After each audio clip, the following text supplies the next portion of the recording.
MFA updates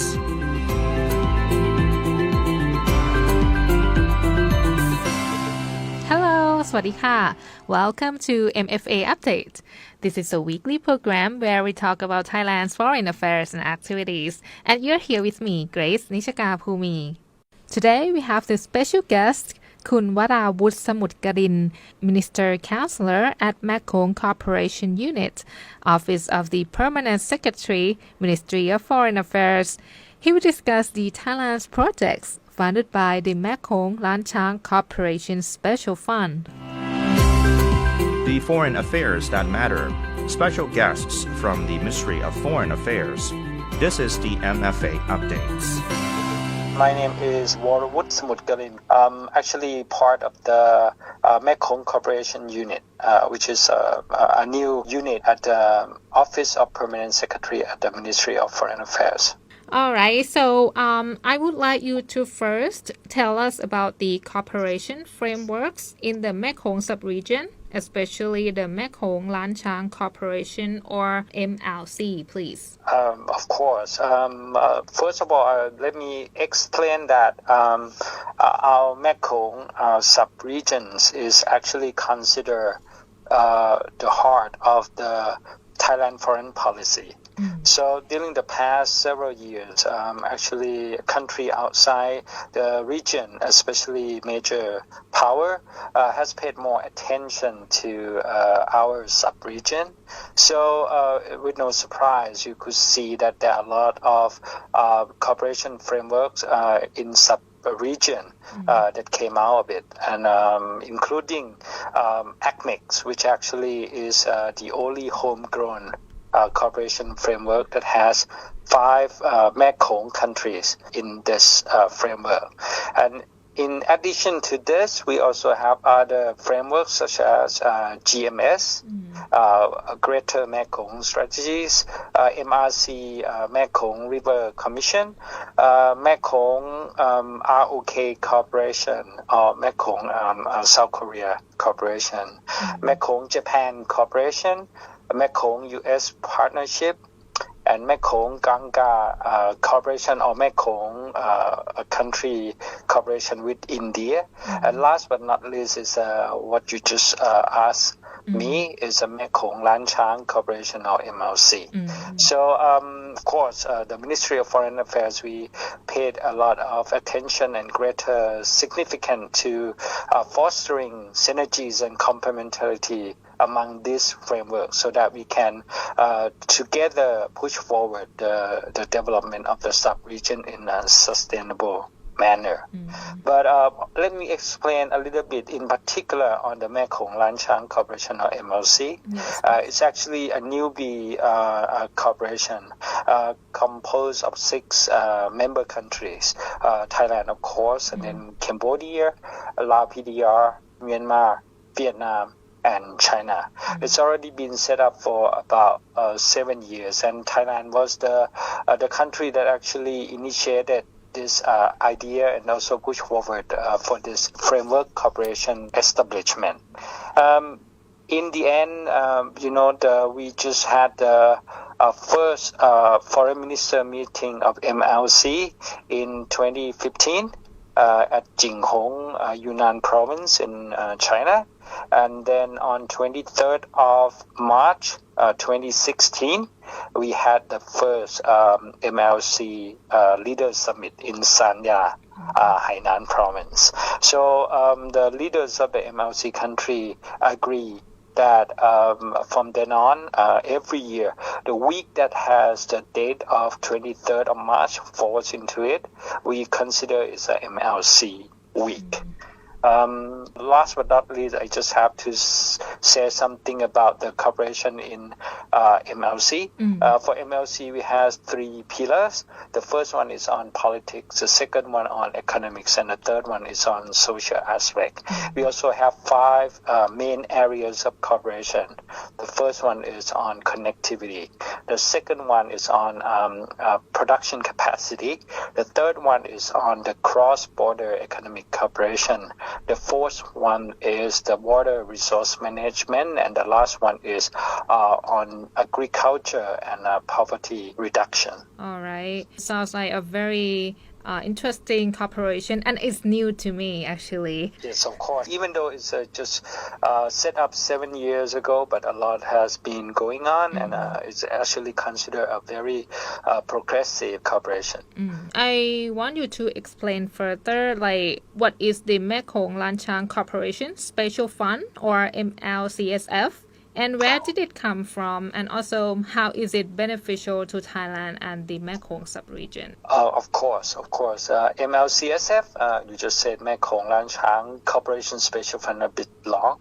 It's actually a very important part of the MLC. It's actually a grant that the Chinese government gave to the Mekong countries, actually MLC country, including China itself. It's set up during the first MLC Leader Summit in 2016 with the amount of $300 million. And this grant is actually for the agency within the MLC member countries to actually implement the project at the small and medium size for on development. So when I mean small and medium size, is the project is worth no more than $500,000, and it's supposed to benefit, if not all the country, the member countries of MLC, it has to be at least 3 member countries that receive the benefit.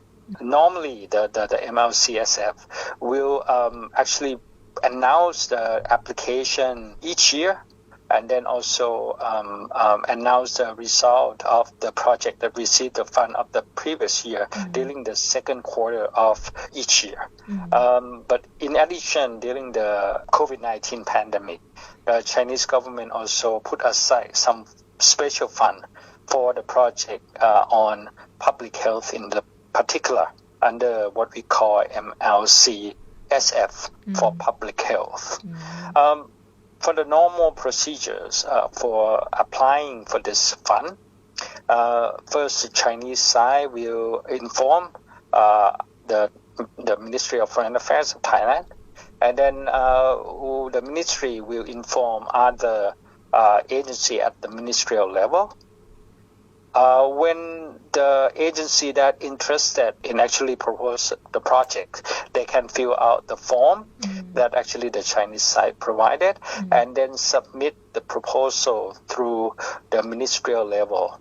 Each ministry that has some proposal will forward it to Ministry of Foreign Affairs, who will then transfer this to the Chinese side for the consideration.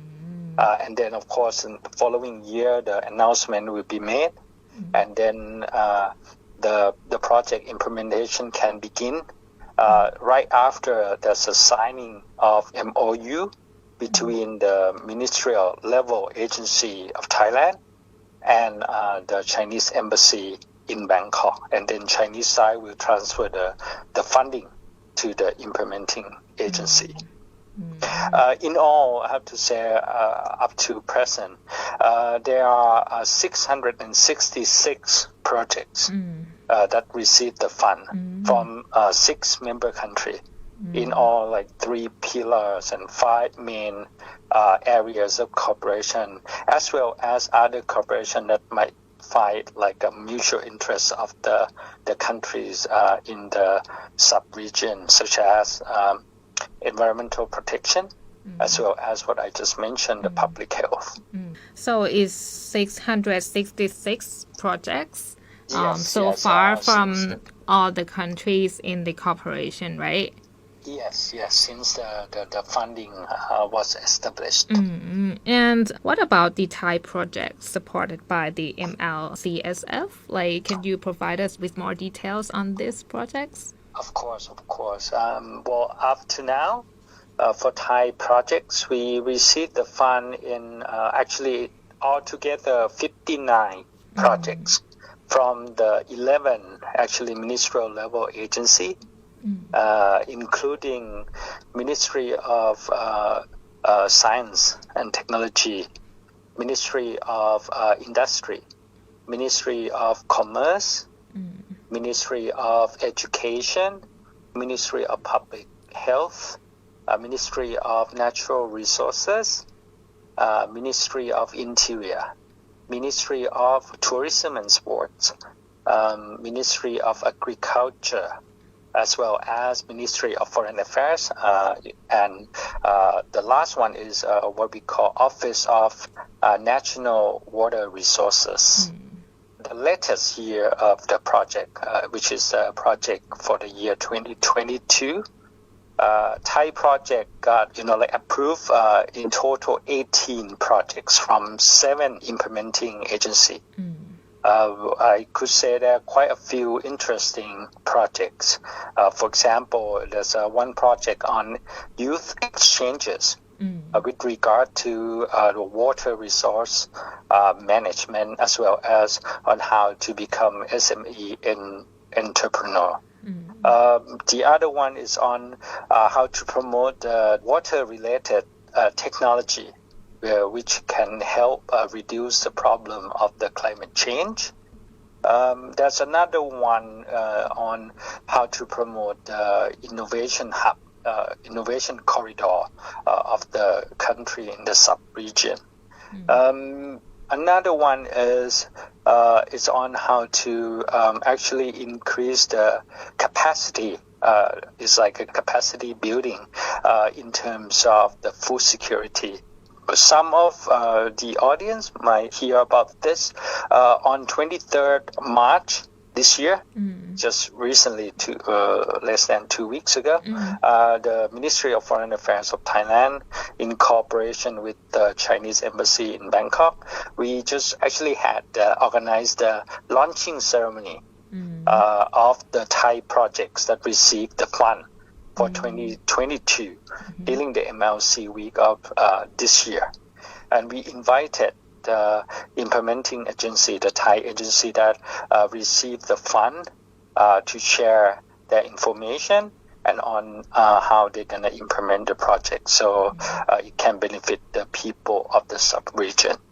If you don't mind, let me also talk a bit about the project in previous year, because I think they're quite interesting, a few interesting projects. Yeah, sure. If I mention one is on, like something that we actually find challenging right now is a project on how to measure exactly the PM 2.5 and PM 10, the pollution that we actually facing right now. Another one is on how to organize the Lancang Mekong Business Forum. So this project actually involve the non-government, the private sector into this cooperation. In all, so you can say this project, we focus a lot on the actual action-oriented, the result-oriented, that can concretely benefit the well-being of the people in Thailand and also in other country in the sub-region. And as the funding, the agency in each country propose this project themselves, so it's actually directly respond to the real needs of Thailand and also the country in the region. And it's also help strengthen Thailand and the other country in the sub-region to be able to face or address the current challenges nowadays. So that's all I have to say. Thank you. All right. Thank you so much, Kun Worawut. It was a refreshing, brand new topics of discussion. And I think you have provided a lot of insightful information for our listeners. So thank you so much. Thank you very much. I hope it's helpful and people will know a lot more about this MLC and MLC Special Fund. Thank you.